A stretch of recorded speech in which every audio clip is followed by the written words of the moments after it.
이번에는 과거와 다른 이 풍선 효과의 양상입니다. 보통 이렇게 서울을 꽁꽁 묶으면 규제를 피한 인근 지역으로 돈으로 몰리는 이 풍선 효과가 나타났는데, 이번 규제에서 제외된 구리, 다산 같은 지역들은 주목을 받을 수 있겠지만 과거와는 다른 양상을 보일 것 같습니다. 이제 오늘은 드디어 올 것이 왔습니다. 생각보다 강한 규제. 2025년 10월 15일 정부가 시장에 그야말로 핵폭탄급 부동산 대책을 던졌습니다. 오늘 영상에서는 이 10월 15일 이 대책이 과거와 어떻게 다르고 앞으로 우리 시장을 어떻게 바꿔놓을지, 그리고 가장 중요한 것, 그래서 우리는 앞으로 어떻게 해야 하는지, 그 모든 것을 한번 속 시원하게 분석해 보겠습니다. 자, 그러면 이번 대책의 핵심 내용을 빠르게 짚어보겠습니다. 복잡하게 생각하실 거 없습니다. 딱 세 가지만 기억하시면 됩니다.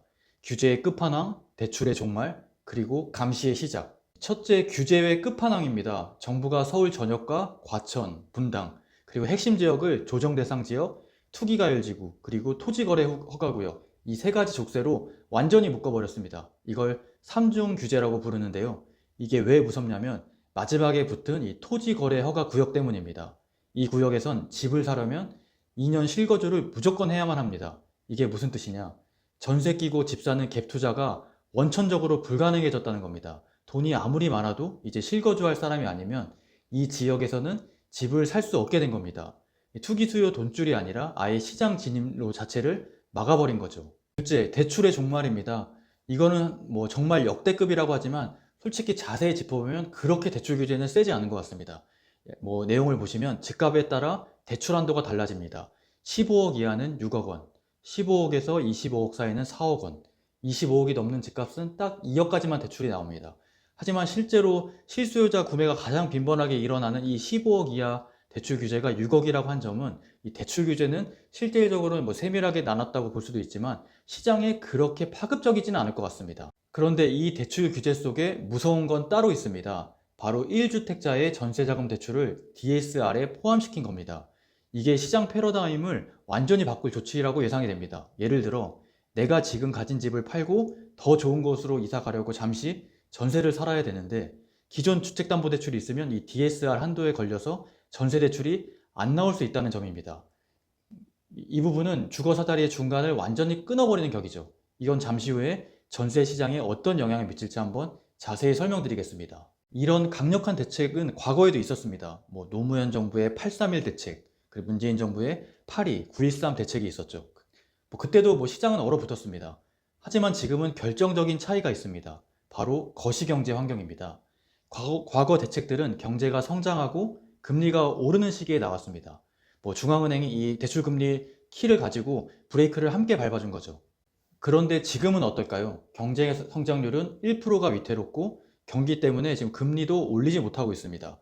즉 정부는 부동산의 급브레이크를 받는데 중앙은행의 경제 전체를 위해 완화적인 태도를 유지해야 하는 정책의 엇박자 상황입니다.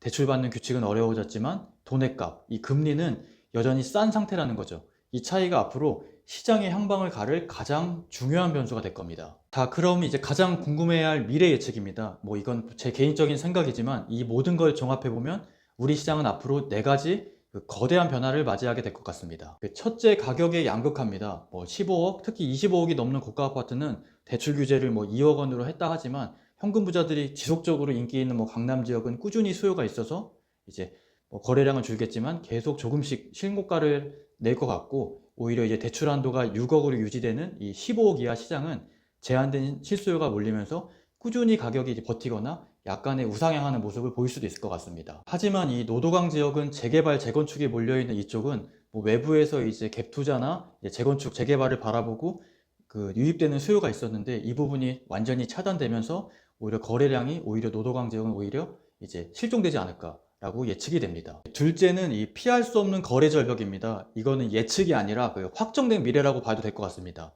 9.13 대책 때보다 더 심각한 수준의 거래 동결, 그리고 시장에 빙하기가 찾아올 것으로 보여집니다. 집을 팔고 싶어도 사줄 사람이 없고 사고 싶어도 대출과 규제에 막혀서 살 수 없는 상황이 펼쳐질 것으로 예측이 됩니다. 네, 셋째, 전세 종말에 가속합니다. 아까 말씀드린 1주택자의 전세대출 DSR 규제 혹시 기억하실까요? 이게 나비 효과를 일으킬 것으로 예상이 됩니다. 세입자는 대출 받기가 어려워지고 집주인은 전세금 묶어두니 월세 받는 것을 선호하게 될 것 같습니다. 결국 점점 전세는 사라지고 그 월세 시장으로 빠르게 재편될 것으로 보여집니다.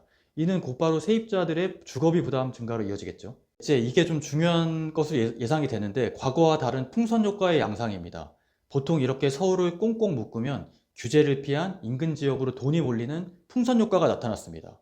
뭐 이번에도 규제에 제외된 뭐 구리, 다산 같은 지역들이 주목받을 수도 있죠. 하지만 이번에는 양상이 조금 다를 수 있습니다.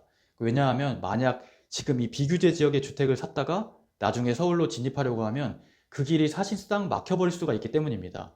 비규제 지역 주택을 사는 순간 1주택자가 되고 그 상태에서 이번 대책의 강력한 대출 규제에 묶여 서울 집을 사기 위한 대출이 거의 불가능해집니다. 한번 나가면 다시 서울로 돌아오기 힘든 이 주거 사다리를 걷어차기가 될 수 있다는 불안감 때문에 과거와 같은 맹목적인 풍선 효과는 나타나지 않을 가능성은 있을 것으로 보여집니다. 이 점을 반드시 유의하셔야 됩니다. 그럼 이제 중요한 파트입니다. 이 혼란 속에서 우리는 어떻게 대응을 해야 될까요? 포지션별로 한번 명쾌하게 정리해 드리겠습니다. 먼저 무주택 실수요자분들은 그 현금 동원력이 충분한다고 하시면 이번 거래 절벽 시기에 혹시 급매로 나오는 15억 이하 아파트를 노려볼 기회가 생길 수 있습니다. 하지만 시장 전체가 얼어붙은 만큼 섣부른 판단은 금물입니다. 신중하게 옥석을 가려야 합니다. 다음으로 1주택자분들, 솔직히 말씀드리면 이 대출을 이용한 상급지 갈아타기는 이제 매우 어려워졌습니다. 당분간 무리한 이동보다는 주거 안정에 집중하시고 곧 닥쳐올 이 보유세 인상에 대비한 작은 계획을 조금씩 지금부터 살펴봐야 될 것 같습니다. 마지막으로 이 다주택자 및 이 투자자분들은 시대가 바뀌었습니다. 대출 레버리지를 활용한 수도권 갭 투자 시대는 이제 한동안은 끝났다고 보셔야 되는 게 맞는 것 같습니다. 이 비규제 지역이나 다른 자산으로 포트폴리오를 재편하는 등 투자 전략의 근본적인 전환이 지금 필요한 시점이라고 보여집니다. 추가적으로 지금 질문 들어온 것 중에 이 경매로 서울 아파트를 낙찰받으면 실거주를 해야 되냐 이 질문이 있는데 경매도 서울 지역에 낙찰을 받는다고 하시면 실거주를 하셔야 됩니다. 그럼 정리하겠습니다. 이번 10월 15일 대책은 단기적으로 시장을 얼어붙게 만드는 강력한 진통제가 될 것입니다. 하지만 역시나 공급이라는 이제 근본적인 처방 없이는 언제든 다시 과열될 수 있는 불씨를 안고 있습니다. 시장은 당분간 극심한 거래 절벽과 이 불확실성으로 들어갈 건데 이런 시기일수록 감정에 휩쓸리지 않고 냉정한 분석을 통해 자신만의 원칙을 세우는 게 중요할 것 같습니다. 영상 끝까지 시청해 주셔서 감사합니다.